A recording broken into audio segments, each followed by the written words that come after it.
You've lived in so many different countries. You have this kind of journey from Sweden all the way to America, via France and other countries. And how does that affect your work? My country, Sweden, is different, obviously, than from France and from Africa and America. And I've always learned to, through art and through artists and just my own curiosity, that's what I look for. And the art is obviously the most expressive part of the culture for me, anyway. And I would say that the mythology from the north is something I've carried with me through all these changes in my work. Africa inspired me tremendously by their people and their energy and the earth and the shapes you see there. And you know, New York is, I'm a New Yorker. America is big, but I'm a New Yorker. New York is definitely one of the world's art center and very inspiring. Where's your work overall? Who collects your work? I do have pieces in different places. And here in New York City, I have a piece at the Mercantile Stock Exchange.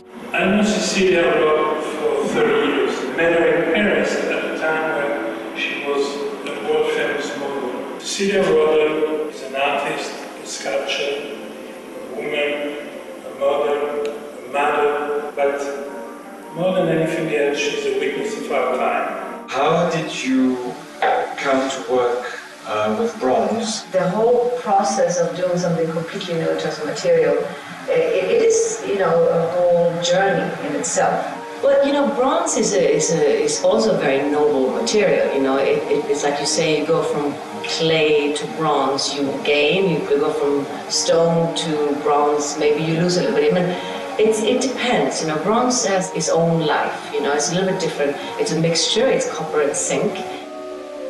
It's very much alive, and what I really appreciate with this series is that I've really worked now for the last 6 months in the foundry every day, you know, being part of every step of the way of how a process of bringing, you know, an original piece to a finished bronze piece, which is an enormous amount of work and very, very archaic. You know, you have, of course, bigger machines and you have gas things or whatever to make it easier. You don't do it by wood fire.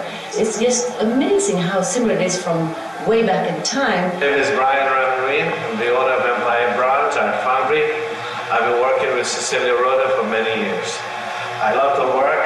I called her to do the series of the Listening series, which is going to be in Dubai. In this new series, Listening, there's a contrast between smooth and rough surfaces, a sort of duality. Can you speak a little bit about that sense of two elements, yin, yang, that perhaps are part of the way that you look at life? I have a lot of respect for nature, and I like to leave a piece of the stone natural and rough, because that's its own signature. But I think that that's the essence of who we are is very double. I mean, it is an opposition of good and evil, of man and woman, of hot and cold. It's our every moment, every second of our lives, we're confronted to make choices and to deal with our own inner turmoil or whatever we're going through as human beings to grow.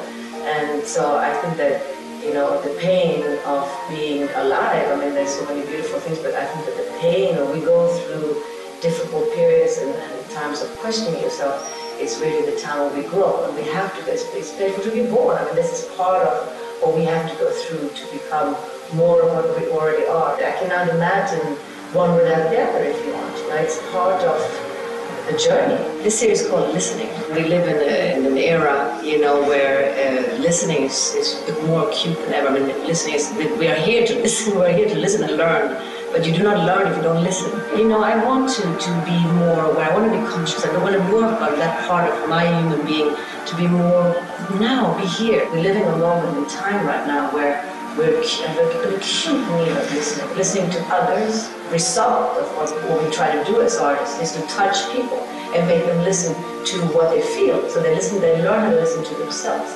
All of us listening to others would make, you know, the whole process so much better, because a lot of problems come from ignorance and for fear of the unknown.